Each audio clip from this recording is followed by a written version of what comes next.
Welcome to the NanoCap podcast.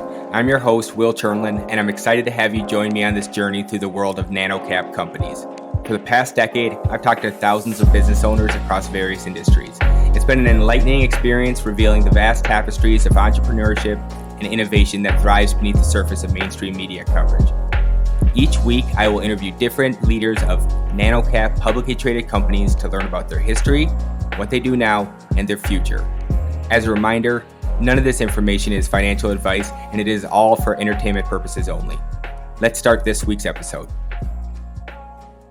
Hi, everyone. In this week's episode, I have the pleasure of speaking with Bill Irby, CEO of AgEagle Aerial Systems, Inc., stock ticker UAVS. AgEagle is a global technology innovator focused on enhancing situational awareness. The company provides customer-centric advanced robotic solutions and is currently focused on autonomous drones that have a high value and solve a mission-critical problems. Bill, thanks for coming on the podcast. My pleasure. Thanks for having me, Will. So, Bill, I love kind of just hearing a little bit about your background before you got into AgEagle. And I was looking through your background at the Naval Academy and then the Marines and then Northrop Grumman. What was it like working at Northrop Grumman kind of right after the Last Supper, where they trimmed down a lot of the defense spending and such? What was the kind of general atmosphere like when you entered the industry at a very interesting time? You know, it's interesting you ask that because when I was in the Marine Corps, that's one of many factors that led to my decision to leave and go into industry. The primary factor was the militaries were drawing down at the time, but our deployment levels were going up, and my wife and I were looking at having a family. So really thinking about it long term, made the decision to get out. With that said, it was not easy to get a position in the industry for all the reasons that you said, right? With that being the case, I still was able to get a position as a mechanical engineer in Northrop Grumman and really enjoyed my time there. Did a bunch of different things. So it was great. So to fast forward 20 years, I would love to hear kind of the juxtaposition between you trying to join the defense industry after the Last Supper, when it probably was the least enthusiastic time as the Cold War is kind of, they thought, winding down, to now with defense being one of the hotter things in tech. What have you noticed most about just the change in mood? You know, it's interesting. Even when the focus in the market isn't as much on defense still gets a relatively high percentage of U.S. government spending, and rightly so. We as a country have to remain diligent on protecting ourselves. And, that all came to a huge highlight with 9/11, which today is the anniversary of, right? So God bless this country. There was an interesting discussion. My wife asked me earlier on when I was in that initial role at Northrop Grumman. She said, "Why don't you go into commercial? Do something different. This is, for all the various reasons." And I said, that's not where my heart is. I said, if I went out and became an operations expert in bottling soda, I said, yeah, I might be able to get 0.03 cents out of every bottle of soda, but I'd be miserable because there's no purpose behind it. So to me, it was all about continuing to serve in some fashion where we could make, we help defend the country and its allies. So with kind of like I was saying, the tides of change, especially it seems like you were saying 9/11, I felt it just even more so after Russia has invaded Ukraine, that more and more people are like, okay, we can't kind of just sleepwalk into war. We need to have some sort of defenses here. And then the combination of that plus Palantir, Anduril, SpaceX, all making it opportunity for you all to basically bid on all these different contracts. Are those the kind of combinations of things that made you excited about this role you're currently in? Or what made you excited to get out of bed with this role currently? Yeah, really interesting. I spent a good number of years with larger defense contractors, right? Northrop Grumman, Textron, L3Harris, things that were very what I'll call stable and also innovative at the same time. When I left L3Harris, I went and joined a small company, and I've kind of had the small company fever ever since. So, I joined a company called Martin UAV as their COO, worked with that company until we were able to successfully sell that to Shield AI, looked for another opportunity, and went to another small company, then came over to AgEagle after having several discussions with the board. I really enjoy the opportunity to have a big impact, and you asked it in light of the Ukraine conflict, right? So we're in an interesting position right now where our drone manufacturing is in Switzerland, and Switzerland's general policy is to remain neutral, right? So right now, there's a prohibition on us selling from Switzerland into Ukraine. We're trying to find legitimate ways to do that, but it's a little bit of a challenge for us. But it is the kind of thing that, if we could provide more direct support, I'd love to do it. So just to kind of double click on that, it's not enough for you to take the products from Switzerland, ship them back to the U.S., add a couple more chips, and then send them over to Ukraine. They'll just quit doing purchase orders if they find out any of their parts are taking place in some sort of foreign war? That's right. There's a pretty direct prohibition on anything that's designed and produced in that factory to go over for use in Ukraine. And again, we try to evaluate the laws to make sure we're, number one, we're complying, because you don't want to be, out of compliance. That's a big issue. And number two, if there are legitimate ways to help support the initiative, I think I'd love to support Ukraine because, Russia's totally unjustified in their assault against Ukraine. And again, if there were ways to support, we would love to do it. So I've kind of hinted at it, but in your own words, what does AgEagle do? What makes you all special? AgEagle got its start in an agricultural industry, hence the name.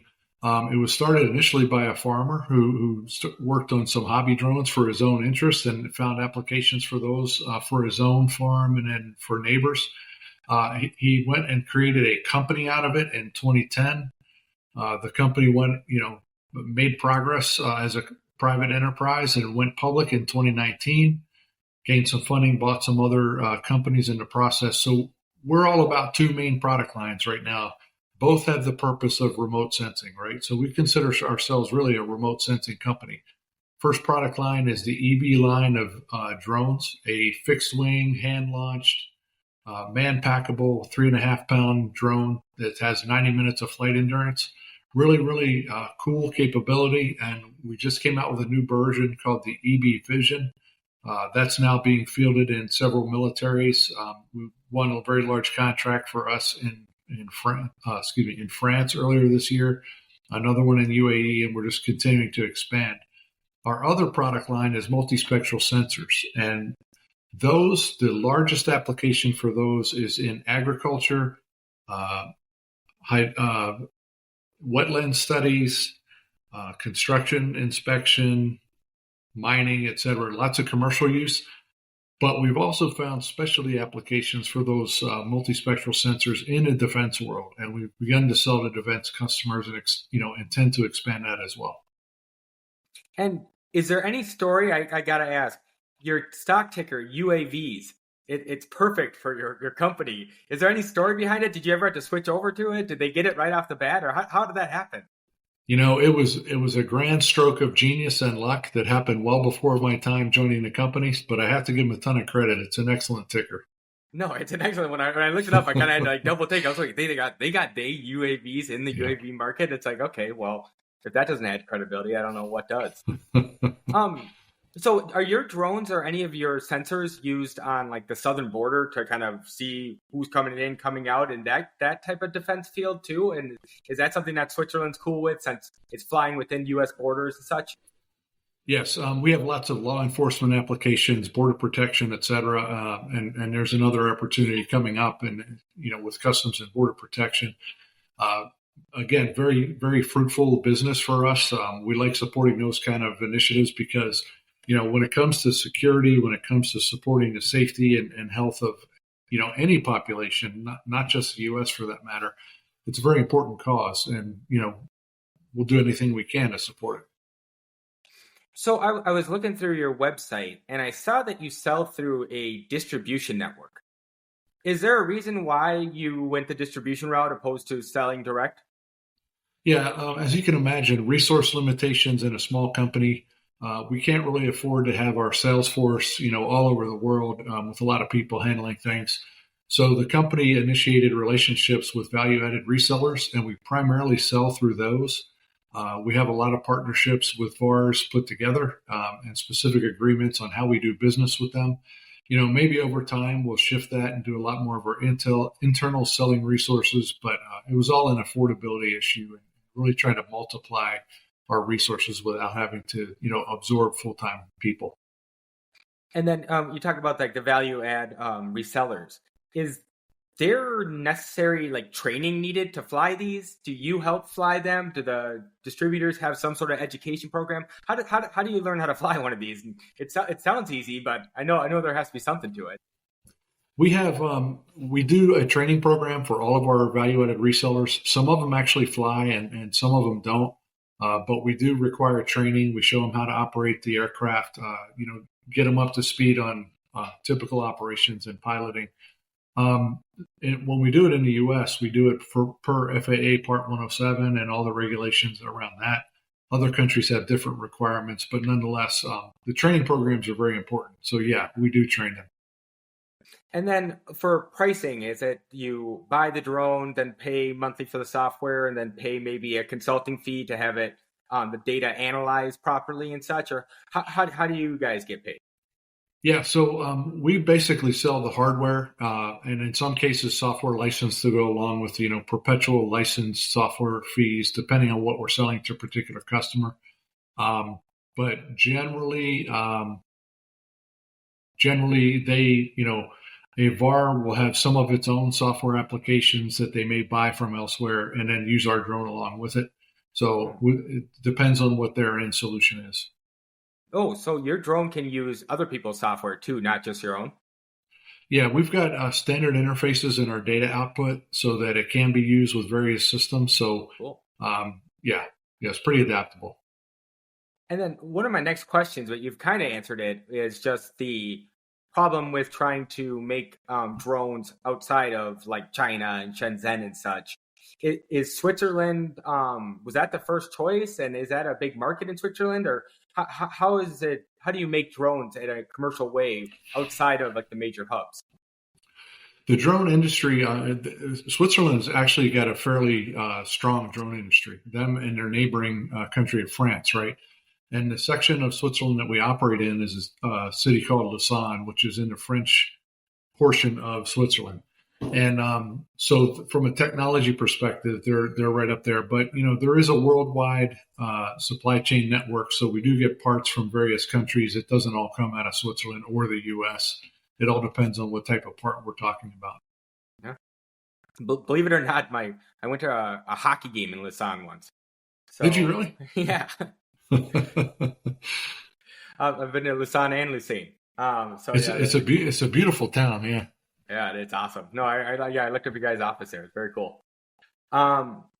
Okay, so moving forward, what's kind of the long-term goals? Is it get your current product in more hands? Is it the next version is going to be the killer new model that comes out? How are you weighing that, and kind of what do you see the future going? The answer is yes and yes. We are trying to expand, the sales of our current product. The EB Vision is just coming online. The first sale that we got of any significant quantity was with the French Army. So that delivery is still underway.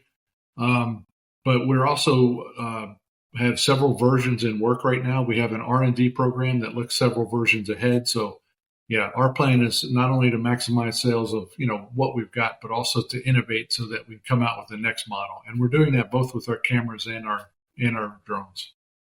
And for you personally, do you get more of a kick out of working on like the physical side of things, or working on like the capabilities the software can do? What side of the business do you find yourself leaning towards?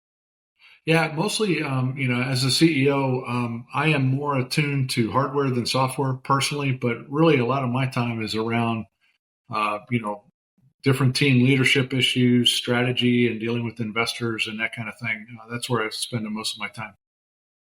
And with your background and career, it obviously makes sense how you got into defense tech. But just being a publicly traded CEO, was there any sort of night class you had to take or anything to know all the different paperwork and filings you'd have to do? Or how did you get up to speed?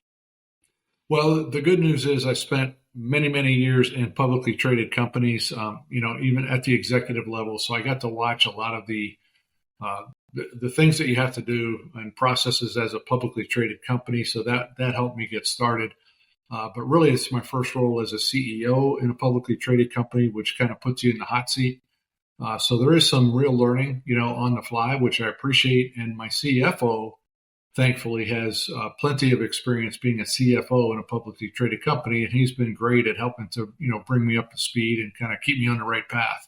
So same thing with our board of directors. Great partnership, and we're always trying to do the right thing. Good to hear. So I just want to kind of end it with saying thank you so much for joining the NanoCap podcast. If listeners want to hear more about what you're working on or learn more about what your new innovations are, where should they head?